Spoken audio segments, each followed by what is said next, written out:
नमस्कार साथियों, आप सभी का हार्दिक स्वागत है आपके अपने इस YouTube चैनल पर। साथियों, एक दिन हमने YouTube पर एक पोल डाला था बीएड नोट्स के लिए। तो स्टूडेंट बीएड नोट्स के लिए कह रहे हैं, तो हमने इम्पोर्टेंट क्वेश्चन की श्रृंखला शुरू कर दी है जो आपके एग्जाम की दृष्टि से बहुत इंपॉर्टेंट होने वाले हैं और उन्हीं क्वेश्चंस के नोट्स हम आपको प्रोवाइड कराने वाले हैं। ऐसे नोट्स प्रोवाइड कराने वाले हैं कि आप उन्हें डिट्टो भी यदि लिखे आएंगे एग्जाम में, यानी कि कहने का मतलब आप उन्हें ध्यान से सुनकर, पढ़कर, समझकर अपनी भाषा में या वही भाषा आप लिख कर आ सकते हैं, तो आपको एक अच्छा खासा स्कोरिंग मिल जाएगा, अच्छे खासे स्कोर आपको मिलेंगे। ठीक है, तो एक इम्पोर्टेंट श्रृंखला शुरू हो रही है हमारे चैनल पर। तो साथियों, पहला हमारा सब्जेक्ट है चाइल्डहुड एंड ग्रोइंग अप, जो कि बीएड फर्स्ट ईयर में होता है या फर्स्ट सेमेस्टर में होता है। चाइल्डहुड एंड ग्रोइंग अप, इसका पहला क्वेश्चन है, बाल विकास से आप क्या समझते हैं, इसकी प्रकृति एवं महत्व की विस्तृत विवेचना कीजिए। आपके एग्जाम में लॉन्ग आंसर में आता है और आप जो मैं आपको थ्योरी आगे बताऊंगा, जो चीज़ समझाऊंगा, वो बहुत ही इंपॉर्टेंट होने वाली है। तो बीएड नोट्स, एक अच्छे नोट्स लेने के लिए, प्राप्त करने के लिए आप जो है चैनल से जुड़े रहिए। आप चैनल पे नए हैं तो उसे सब्सक्राइब कर लीजिएगा, क्योंकि आपको आगे यदि आप बीएड में हैं, बीएड फर्स्ट ईयर या सेकंड ईयर में हैं, तो आपको आपके एग्ज़ाम में बहुत हेल्प मिलेगी हमारे इस चैनल से, हमारी वीडियोस से। तो बस मैं इतना ही कहना चाहता हूँ और समय ना लेते हुए मैं आगे आपको इसके जो क्वेश्चन है हमारा, बाल विकास से आप क्या समझते हैं, इसकी प्रकृति एवं महत्व की विस्तृत विवेचना कीजिए, इसके नोट्स प्रोवाइड कराता हूं और आपको डिटेलिंग में समझाऊंगा। चलिए शुरू करते हैं आज की वीडियो। तो साथियों, फर्स्ट क्वेश्चन है हमारे पास, बाल विकास से आप क्या समझते हैं, इसकी प्रकृति एवं महत्व की विस्तृत विवेचना कीजिए। आपके एग्जाम की दृष्टि से बहुत इंपॉर्टेंट क्वेश्चन है। अब प्रॉपर मैं आपको नोट्स प्रोवाइड करूंगा, आप इन्हें जो है नोट्स लिख भी सकते हैं अपने पास, या वीडियो सुनकर रिमेंबर भी रख सकते हैं, और ऐसा ही आप अपनी नोटबुक में लिख के आ सकते हैं। एग्जाम नोटबुक में बहुत अच्छे खासे नंबर आपको मिलने वाले हैं इन नोट्स से। तो सबसे पहले हम बाल विकास का अर्थ एवं परिभाषा को समझेंगे। देखिए, कुछ मनोवैज्ञानिक हुए हैं जिन्होंने बाल विकास की परिभाषा को समझाया है। सभी मनोवैज्ञानिकों का मत अलग अलग होता है, इसलिए अलग अलग परिभाषा ही मिलने वाली है।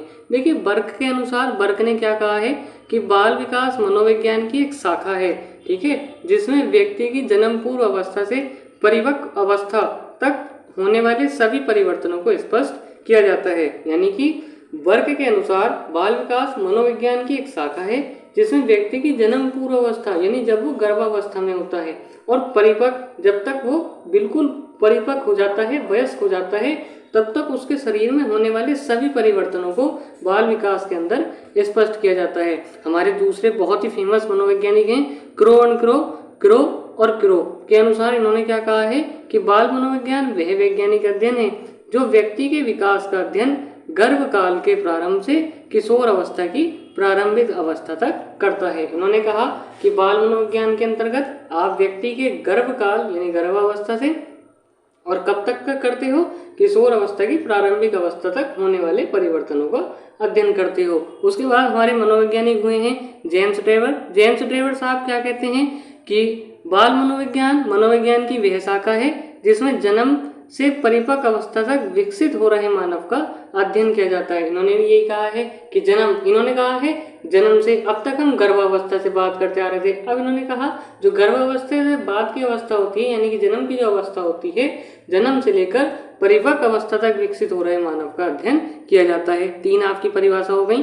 चौथी, आइजैकम के अनुसार बाल मनोविज्ञान का संबंध बालक में मनोवैज्ञानिक प्रक्रियाओं के विकास से हैं, यानी कि उसकी जितनी भी मनोवैज्ञानिक प्रक्रियाएं हैं उसके विकास से है। इसमें गर्भकालीन अवस्था, जन्म, शैशवावस्था, बाल्यावस्था, किशोरावस्था और परिपक्व अवस्था तक के बालक की मनोवैज्ञानिक विकास प्रक्रियाओं का अध्ययन किया जाता है। यानी उसकी जितनी भी अवस्थाएं हैं, जैसे गर्भकालीन अवस्था, जन्म, शैशवावस्था, बाल्यावस्था, किशोर अवस्था और अंत में परिपक्व अवस्था तक के जितने भी विकास हैं, उन सभी प्रक्रियाओं का बाल मनोविज्ञान के अंतर्गत अध्ययन किया जाएगा। ये सर आइजैकम के अनुसार परिभाषा दी गई। देखिए, आप केवल 4 परिभाषा पढ़ लीजिएगा और उन्हें रिमेंबर रखिए, और जैसे आप परिभाषा अपने नोटबुक में लिखेंगे, एग्जाम नोटबुक में, और एग्जामिनर पे बहुत अच्छा इफेक्ट पड़ता है इन परिभाषाओं से। ठीक है, आगे बात करते हैं। हमने आपको 4 डेफिनेशन बता दी हैं। अब थोड़ा सा इसका जो सार निकल के आता है वो हम देखते हैं। देखिए, इस प्रकार हम देखते हैं कि मानव के जीवन का प्रारंभ जन्म से नहीं होता, बल्कि जीवन का जो प्रारंभ है वो गर्भाधारण से के समय से हो जाता है। यानी जो मनुष्य का जीवन है वो गर्भाधारण के समय से ही प्रारंभ हो जाता है, जन्म से नहीं होता, पहले से ही हो जाता है। आगे, मानव का जन्म तो मानव विकास के क्रम में घटित होने वाला एक परिवर्तन है। यह वह परिवर्तन है जिसमें मानव प्राणी आंतरिक वातावरण को त्याग कर बाह्य वातावरण में पदार्पण करता है। यानी कहने का मतलब ये है, मानव जब जन्म लेता है तो वो उसके विकास में होने वाला एक परिवर्तन है। मानव जब जन्म लेता है तो आंतरिक वातावरण यानी कि माँ के जब गर्भ में होता है तो वो उसका आंतरिक वातावरण हो गया, और जब 9 महीने बाद वो आंतरिक वातावरण को त्याग कर बाहर आता है यानी बाह्य वातावरण में आता है, तो ये एक प्रकार की मानव विकास में होने वाला एक क्रम है। ठीक है ना। उसका जो जीवन है वो गर्भाधारण से ही प्रारंभ हो जाता है। आंतरिक वातावरण को त्यागना और बाह्य वातावरण में पदार्पण होना एक प्राकृतिक या स्वाभाविक प्रक्रिया है, नेचुरल प्रोसेस है।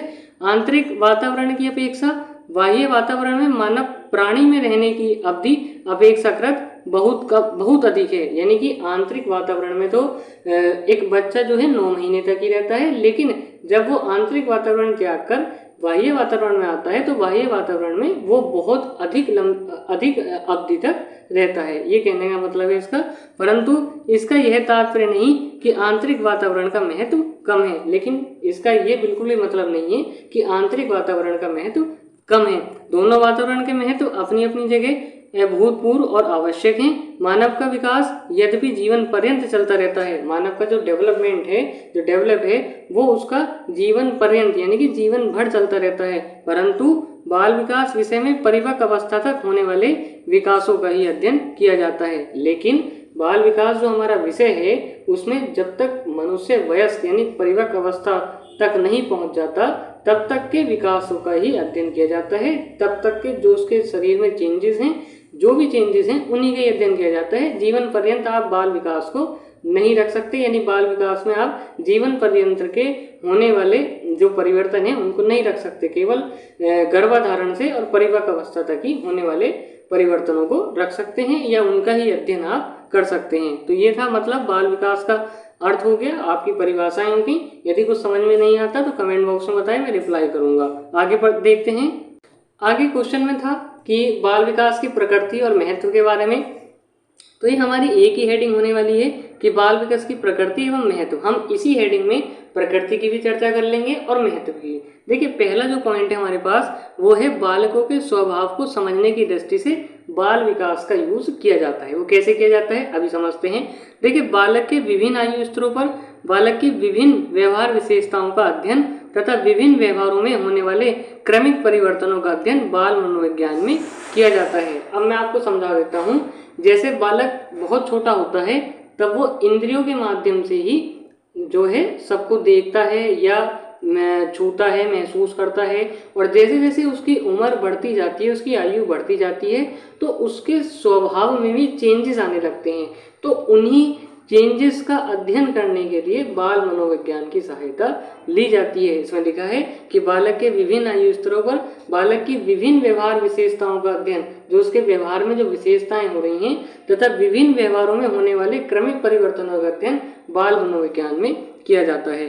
बाल विकास के सभी प्रकार के अध्ययन बालकों के स्वभाव को समझने में बहुत अधिक सहायक होते हैं, क्योंकि बाल विकास के अध्ययन से उनकी विभिन्न शारीरिक, मानसिक योग्यताओं तथा विभिन्न मनोवैज्ञानिक विशेषताओं तथा बालक की अंतःक्रियाओं का ज्ञान प्राप्त हो जाता है। बाल मनोविज्ञान के द्वारा ही मानसिक योग्यताएं, उसकी विभिन्न जो भी मनोवैज्ञानिक विशेषताएं हैं, जो भी वो एक्टिविटीज कर रहा है या जो भी वो अंतःक्रिया कर रहा है, अंतःक्रियाओं का जो ज्ञान है वो बाल मनोविज्ञान के द्वारा ही प्राप्त होता है। जैसे मान लो बालक रोया तो माँ को क्या पता चल जाएगा कि इसे भूख लग रही है, तो उसकी अंतःक्रिया का पता चल गया, तो वो बाल मनोविज्ञान के द्वारा ही पता चलता है। वास्तव में इस ज्ञान के आधार पर ही बालकों की प्रकृति को अच्छी तरह समझा जा सकता है। बाल मनोविज्ञान के द्वारा ही बालक की नेचर को हम अच्छी तरह समझ सकते हैं। दूसरा पॉइंट है बालकों के शिक्षण और शिक्षा की दृष्टि से। देखिए, आप बालकों के शिक्षण यानी कि बालकों को पढ़ाना और उनकी एजुकेशन से भी बड़ा इम्पोर्टेंट है। तो देखते हैं, जैसे जैसे बालक की शारीरिक और मानसिक परिपक्वता बढ़ती जाती है, यानी कि उसका मस्तिष्क परिपक्व होता जाता है, वो चीज़ें सीखता जाता है, यानी उसमें सीखने की क्षमता उतनी ही बढ़ती जाती है। साथ ही साथ वह जटिल चीज़ों को सीखने के लिए अधिक और अधिक योग्य होता जाता है। यदि हम बात करें तो हम जैसे छोटे बच्चे हैं, पहले हम उन्हें काउंटिंग सिखाते हैं यानी कि गिनती सिखाते हैं, फिर उन्हें जो है धीरे धीरे प्लस के सवाल कराते हैं डंडे खींच कर, ठीक है ना। और फिर क्या है, जैसे बच्चा बड़ा होगा तो वो क्या करेगा, फिर वो डंडे खींचना बंद कर देगा और ऑटोमेटिकली वो प्लस के सवाल करना शुरू कर देगा, यानी कि उसकी क्षमता बढ़ती जा रही है और वो जटिल चीज़ों को सीखने के योग्य होता जा रहा है। देखिए, प्रारंभ में वह अपने माँ के चेहरे को पहचानना सीखता है, फिर अन्य परिवारजनों तथा उसके निकट रहने वाले लोगों को। इस प्रक्रिया के द्वारा उठना, बैठना, दौड़ना, कूदना, बोलना आदि सब कुछ सीखता है। विभिन्न कौशलों का अधिगम भी वह करता है। अधिगम मतलब सीखना।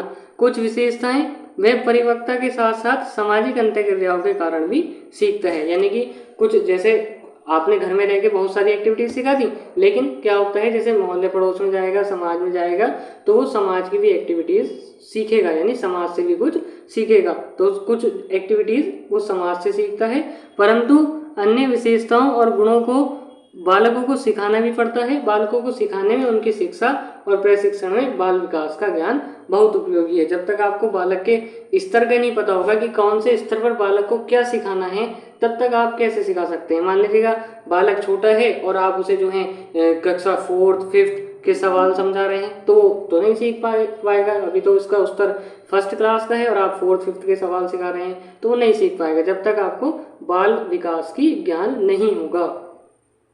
देखिए, अगला पॉइंट वही आ जाता है, थर्ड पॉइंट, कि बालकों के विकास को समझने की दृष्टि से भी बाल मनोविज्ञान का बहुत महत्व है कि सभी बालकों का विकास कुछ विशेष सिद्धांत और नियमों के आधार पर होता है। जितने हमारे बालक हैं उनका जो विकास है कुछ विशेष सिद्धांत, आप विकास के सिद्धांत पढ़ के भी आए होंगे। यदि नहीं आए हों तो हो सकता है आगे कोई ऐसा क्वेश्चन आ जाए जिसमें विकास के सिद्धांत इम्पोर्टेंट हो तो मुझे बताने का अवसर मिले तो मैं विकास के सिद्धांत भी पढ़ाऊँ, या वृद्धि और विकास में अंतर हो तो ऐसी चीज़ टॉपिक आता है। यदि मैं वो इम्पोर्टेंट हुआ और आगे मैं पढ़ाया तो अच्छी बात है, मेरे लिए अवसर होगा और आप लोग कुछ सीख पाएंगे। ठीक है, तो सभी बालकों का विकास कुछ विशेष सिद्धांत और नियमों के आधार पर होता है, परंतु बालकों का विकास समान प्रकार का न होकर उसमें कुछ न कुछ व्यक्तिगत विभिन्नताएं पाई जाती हैं। यानी कि सभी बालकों का विकास एक समान नहीं होता, उसमें कुछ ना कुछ भिन्नताएं यानी कि डिफरेंस पाए जाएंगे। एक बालक कब चलना सीखता है, कब बोलना सीखता है, कब कपड़े पहनना सीखता है, कब कपड़ों में बटन लगाना और उतारना सीखता है, किस विकास अवस्था में यौन परिपक्वता उत्पन्न होती है। ठीक है, गेसेल ने विकासात्मक कार्यों की एक सूची बनाई। इस सूची से ज्ञात किया जा सकता है कि विभिन्न विकास अवस्थाओं और आयु स्तर पर बालक में किन विशिष्ट व्यवहारों की अभिव्यक्ति होती है। यानी गेसेल हमारे एक मनोवैज्ञानिक थे, उन्होंने जो है एक चार्ट बनाया और उसमें बताया कि भाई इतने से इतने के आयु का बालक ये काम कर सकता है, इतने से इतने आयु का बालक ये कार्य कर सकता है। उन्होंने बता दिया सब चीज़ें कि किस आयु में बालक में क्या परिवर्तन आते हैं, क्या वो सीखता है, क्या वो कर सकता है। तो इस सूची में भिन्न भिन्न आयु स्तर पर बालकों की शारीरिक और मानसिक विशेषताओं का मानक भी उपलब्ध है। यानी कि बालक के विकास को भी आप बाल मनोविज्ञान के द्वारा ही समझ सकते हैं। आगे हमारा बिंदु होने वाला है, देखिए, बालकों के व्यक्तित्व विकास को समझने की दृष्टि से बाल विकास के अध्ययनों में व्यक्तित्व संबंधी अध्ययन भी सम्मिलित हैं। यानी उसके जो पर्सनल उसका जो कैसा व्यक्तित्व है वो उसका अध्ययन भी बाल विकास के अध्ययनों में ही सम्मिलित है। इन अध्ययनों से बालकों के व्यक्तित्व विकास की कौन कौन से कारक प्रभावित करते हैं, भिन्न भिन्न आयु स्तरों पर बालकों के व्यक्तित्व विकास की भी जानकारी प्राप्त होती है। व्यक्तित्व विकास किन कारणों से असामान्य हो जाता है आदि प्रश्नों को समझने में बाल विकास का ज्ञान सहायक है। इस विषय के ज्ञान के आधार पर यह भी ज्ञात हो जाता है कि व्यक्तित्व विकास में होने वाले क्रमिक परिवर्तनों की क्या क्या प्रक्रियाएं होती हैं, यानी व्यक्तित्व कैसे चेंज होता है, ये सब जो है आप बाल विकास के अंतर्गत अध्ययन कर सकते हैं। देखिए, बालकों के व्यवहार के नियंत्रण की दृष्टि से उपयोगी है। बाल विकास अध्ययनों के आधार पर बालकों के बुरे व्यवहार और आदतों को कम या दूर किया जा सकता है।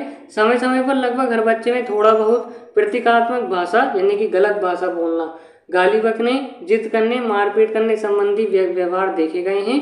झूठ बोलने और चोरी करने जैसे लक्षण बच्चों में अक्सर देखे जाते हैं। बाल विकास के अध्ययनों, नियमों एवं सिद्धांतों के आधार पर बालकों के इस प्रकार के व्यवहार को नियंत्रित किया जा सकता है। देखिए, कोई एज ऐसी आती है कि जिसमें बालकों में प्रतीकात्मक व्यवहार व्यक्तिगतात्मक भाषा बोलेगा, थोड़ी गाली गलौज करेगा, थोड़ा चोरी का भी किसी में वो आ जाता है, जो है बुरी आदत आ जाती है। तो आप बाल विकास के सिद्धांतों के आधार पर उसके व्यवहार को आप देख सकते हैं और आप जो है उस पर नियंत्रण कर सकते हैं बड़े प्यार से, बड़े विनम्र भाव से। और यदि हमें डांट डपटने की जरूरत पड़ती है तो उसी के अकॉर्डिंग हम जो है ये सब काम कर सकते हैं। ठीक है, आगे हम बात करते हैं।